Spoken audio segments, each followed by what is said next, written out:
அனைவருக்கும் வணக்கம். காலையில் எழுந்த உடனே 2 லிட்டர் தண்ணி குடிக்கலாமா? ஐபிஎஸ் நோய் என்றால் என்ன, இதை குணப்படுத்தலாமா?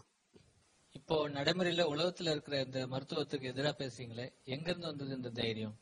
இப்போ இந்த மருத்துவத்தை பத்தி தெளிவா பேசுறீங்க. உங்களுக்கு கத்து கொடுத்த குரு யார்? கொழுப்பு கட்டியே ஆபரேஷன் செய்யலாமா?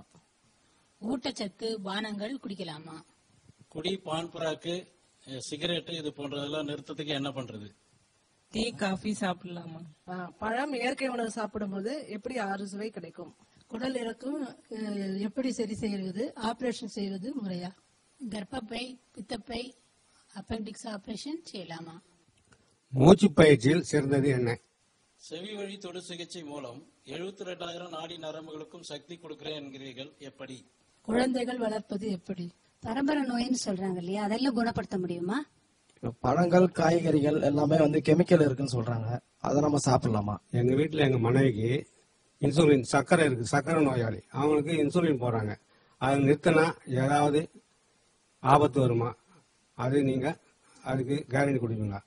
மலத்துடன் பிளட் வர நேரத்துல நம்ம என்ன பண்ணணும்? அதுக்குண்டான மாற்று வழி என்ன? நம்ம வயசுக்கும் உயரத்துக்கும் ஏத்த மாதிரி எடை இருக்கிறதுக்கு என்ன செய்யறது? என்னோட ஃப்ரெண்டு பிபிக்கும் தைராய்டுக்கும் சேர்த்து மாத்திரை சாப்பிடுறா, அந்த மாதிரி சாப்பிடலாமா? குழந்தைங்களுக்கு சர்க்கரை நோய் வருமா? இந்த சிகிச்சை எத்தனை வயது வரையும் பயனளிக்கும்? பல்லில்லாதவர்கள் எப்படி மென்று சாப்பிட வேண்டும்? மனித உறுப்புகளை பற்றி நீங்கள் பேசுகிறீர்கள்.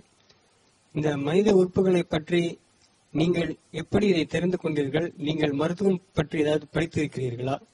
இதில் எப்படி உங்களுக்கு இவ்வளவு அறிவாற்றல் பெற்றீர்கள்?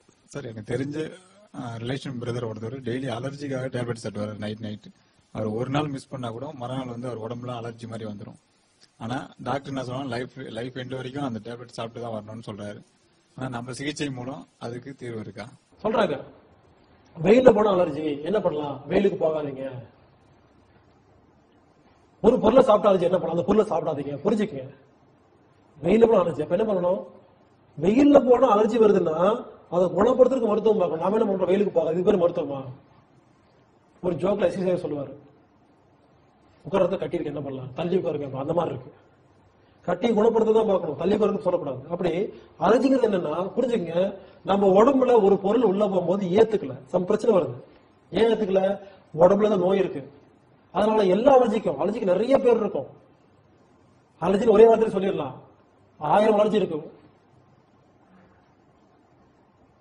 பால் அலர்ஜி, தண்ணி அலர்ஜி, சூரிய வெளிச்ச அலர்ஜி, பச்சனை குளிச்சு, இந்த மாதிரி அலர்ஜி பத்தி பேசிட்டே போலாம். அப்போ எந்த ஒரு விஷயம் உங்க உடம்புக்கு ஏத்துக்கலையோ டிஸ்டர்ப் பண்றதும் அதுக்கு அலர்ஜி. அப்ப என்ன அர்த்தம்? அந்த அளவுக்கு உடம்பு கெடுத்து வச்சிருக்கீங்கன்னு அர்த்தம். அப்ப நாம சொல்ற மாதிரி இந்த எல்லாம் செஞ்சீங்கன்னா உங்க உடம்பு இயற்கையாவது ஏத்துக்கும். அதனால அலர்ஜிக்குன்னு தனியா எந்த ஒரு மருத்துவம் கிடையாது.